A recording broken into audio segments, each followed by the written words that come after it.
এখন হাঁটাল জ্ঞানানন্দ সাধন আশ্রমের শিষ্যারা আচার্য মহারাজের লেখা বই থেকে পাঠ ও গান করছেন। জ্ঞানানন্দ সাধন আশ্রম, হাঁটাল, হাওড়া। আমার গুরুজি শ্রীমৎ স্বামী সেবানন্দ সরস্বতী মহারাজজির 8টি খণ্ড ওনার বাণী এবং গানে প্রকাশ করেছেন। আমি প্রথম খণ্ডটি থেকে একটু পড়ে শোনাব। আমরা কেন কষ্ট পাই? আমাদের উচিত সর্বদা বর্তমান লইয়া চিন্তা করা, কিন্তু আমাদের স্বভাবজাত ধর্মের দ্বারা চালিত হইয়া অতীতকে বর্তমানের মধ্যে আনিয়া চিন্তা করি এবং ভবিষ্যতে কি করা হবে তাই ভাবিতে থাকি।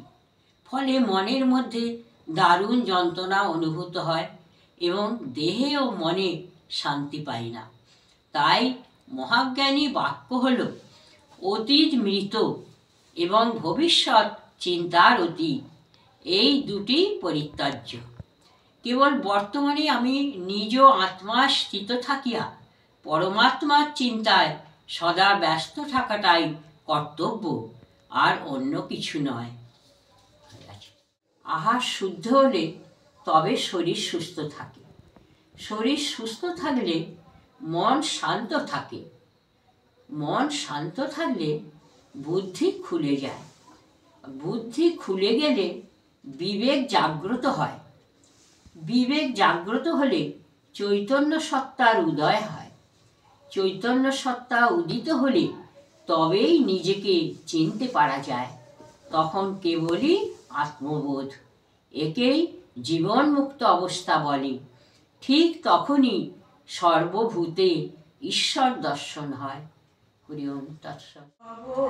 সাগর কেমন করে পাড়ি দেব আমি, ভব সাগর কেমন করে পাড়ি দেব গো অকুল গানের মাঝে তোমার চরণ তলে একটুখানি জায়গা রেখো গো আমি, ভব সাগর কেমন করে পাড়ি দেব গো।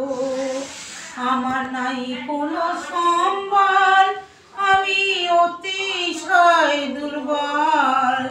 আমার নাই কোনো সম্বল, আমি অতিশয় দুর্বল। কেবল তোমার চরণ ধরে পড়ে আছি গো। সঙ্গে সাথে ছিল যারা, একে একে সব গেল তারা। সঙ্গে সাথী ছিল যারা, একে একে সব গেল তারা।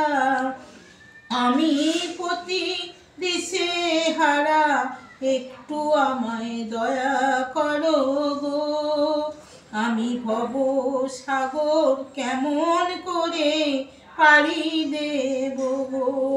অধম সেবানন্দের এই মিনতি, আমার অন্তিমে যেন হয় গো গতি। অধম সেবানন্দের এই মিনতি, আমার অন্তিমে যেন হয় গো গতি। তোমার চরণ ছাড়া আর তো আমি কিছুই চাই না গো। তোমার চরণ তলে একটুখানি জায়গা রেখো গো আমি, ভব সাগর কেমন করে পাড়ি দেব গো। আমি যদি ডুবে মরি, তোমার কলঙ্ক যে হবে ভারী। আমি যদি ডুবে মরি, তোমার কলঙ্ক যে হবে ভারী। তোমার নামটি কেবল সবল করে পড়ে আছি গো। তোমার চরণ তলে একটুখানি জায়গা রেখো গো আমি, ভব সাগর কেমন করে পাড়ি দেব গো। লোকে তোমায় দয়াল বলে, তোমার কথায় জগৎ চলে। লোকে তোমায় দয়াল বলে, তোমার কথায় জগৎ চলে, তবে আমার বেলা এত কেন নিঠুর হবে গো। তোমার চরণ তলে একটুখানি জায়গা রেখো গো। আমি ভব সাগর কেমন করে পাড়ি দেব গো। অধম সেবানন্দের এই মিনতি আমার অন্তিমে যেন হয় গো গতি। অধম সেবানন্দের এই মিনতি আমার অন্তিমে যেন হয় গো গতি। তোমার চরণ ছাড়া আর তো আমি কিছুই চাই না গো। তোমার চরণ তলে একটুখানি জায়গা রেখো গো। আমি ভব সাগর কেমন করে পাড়ি দেব গো। আমি ভব সাগর কেমন করে পাড়ি দেব গো। আমি ভব সাগর কেমন করে পাড়ি